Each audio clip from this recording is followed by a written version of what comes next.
Welcome to While We Were Distracted, the podcast where we explore topics that often get overshadowed in the rush of daily life. Please take a moment to like and subscribe. It really helps. Okay, so today we're diving into something pretty significant, the Patriot Act. Yeah, and it's especially relevant now, isn't it, with Representative Luna introducing that bill, the American Privacy Restoration Act, aiming to repeal it. Exactly. So our goal here is really to get to the heart of the Patriot Act itself. What powers did it actually give the government? And on the flip side, what freedoms might have been, well, affected or limited by it. Right. We're going straight to the source, the text of the act. We know you want the core info without getting lost in all the legalese. So we'll pull out the key bits. To understand why there's a push to repeal now, you really have to grasp what was put in place back then. And the context, the speed it happened, is pretty striking. Absolutely. Yeah. I mean, the name itself is, well, it's the Patriot Act, but the full title tells you a lot more. Oh, yeah. It's quite a mouthful. It is. It's the Uniting and Strengthening America by Providing Appropriate Tools Required to Intercept and Obstruct Terrorism, then brackets. USA Patriot Act of 2001. Wow. Yeah, that definitely lays out the mission statement right there. No ambiguity.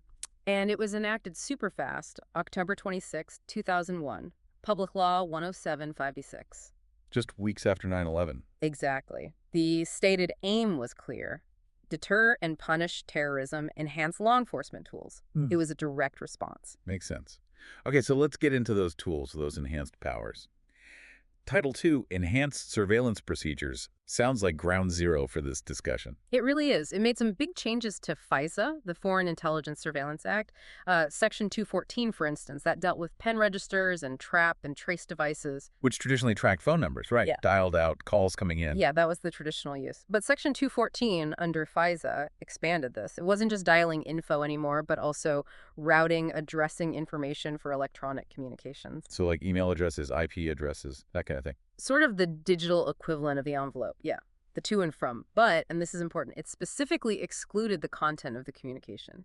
And this power was for foreign intelligence gathering, not targeting U.S. persons specifically, or for anti-terrorism, again with the caveat that you couldn't target a U.S. person just for exercising their First Amendment rights. Right, that First Amendment protection carve-out seems to pop up quite a bit. It does.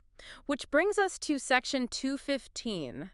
That's probably one of the most controversial parts. The business records section, or tangible thing. Exactly. Access to certain business records. It let the FBI director or someone they designated get a court order for any tangible things. Any tangible things sounds incredibly broad. What did that actually cover? Well, that was the issue. It could mean books, records, papers, documents, potentially library records, financial records, you name it. The idea was for investigations into international terrorism or spying. Again, the First Amendment caveat was there for U.S. persons. And it also gave immunity to whoever handed over the records in good faith. But the scope, any tangible things, that's what really raised alarm bells for privacy advocates, wasn't it? Oh, definitely. The potential for collecting vast amounts of data, maybe without specific suspicion tied to the individual whose records were sought, that was a major concern. Okay, so broader surveillance tools. Correct. What about actually getting the information? Like search warrants. I see sections 219 and 220 mentioned. Right. These dealt with the geographic reach of warrants. Section 219 allowed for single jurisdiction search warrants for terrorism. Meaning Meaning a judge in one district could issue a warrant that was valid anywhere else in the country if it was terrorism related. okay. Streamlining thing. And Section 220 took that even further for electronic evidence. Nationwide service of search warrants for electronic evidence. Think about how data moves today. It's different servers, different states. Exactly. So a warrant issued in, say, Virginia could compel a tech company in California to turn over emails or other data. It made geographical boundaries much less of an obstacle for investigators. Which, again, you can see the efficiency argument, but also the potential privacy impact for people whose data is suddenly accessible from anywhere. Precisely. And then quickly, Section 217 allowed intercepting communications of computer trespassers, hackers, essentially.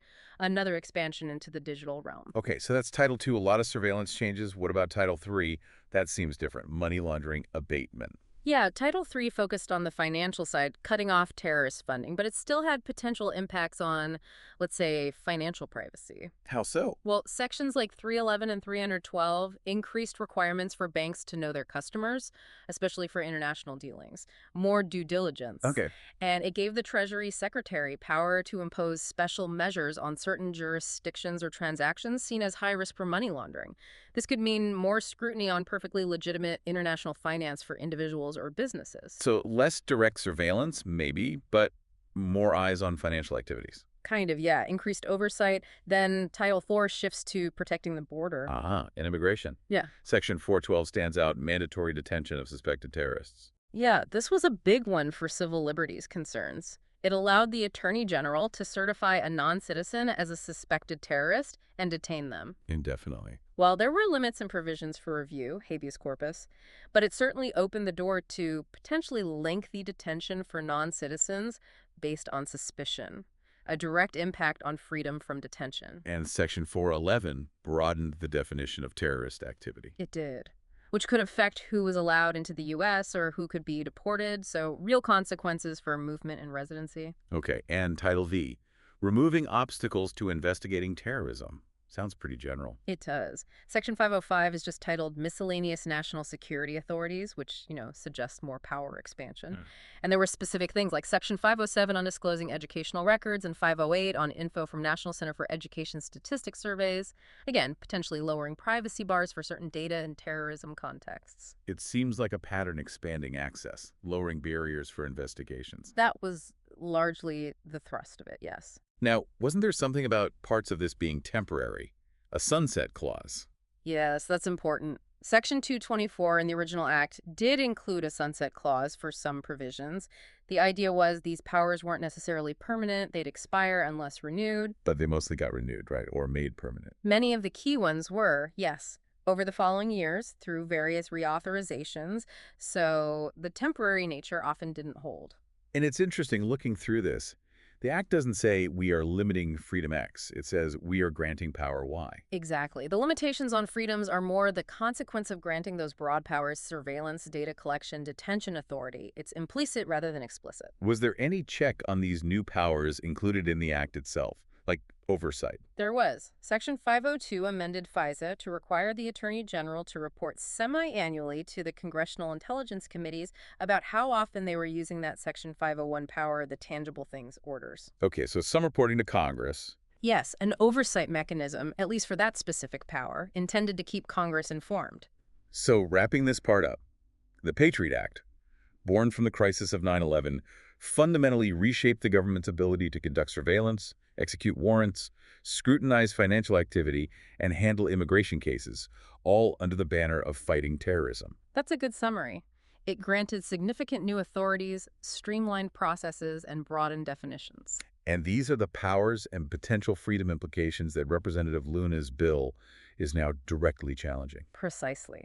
Understanding these specific sections, 214, 215, 219, 220, 412, and the others, gives you the foundation for understanding the current debate about whether they're still necessary or appropriate. So for you listening, hopefully this deep dive into the actual text gives you that solid grounding on what the Patriot Act really did in terms of government power versus individual liberty. Yeah, and it leaves us with that big question, doesn't it? Especially thinking about Luna's push for repeal.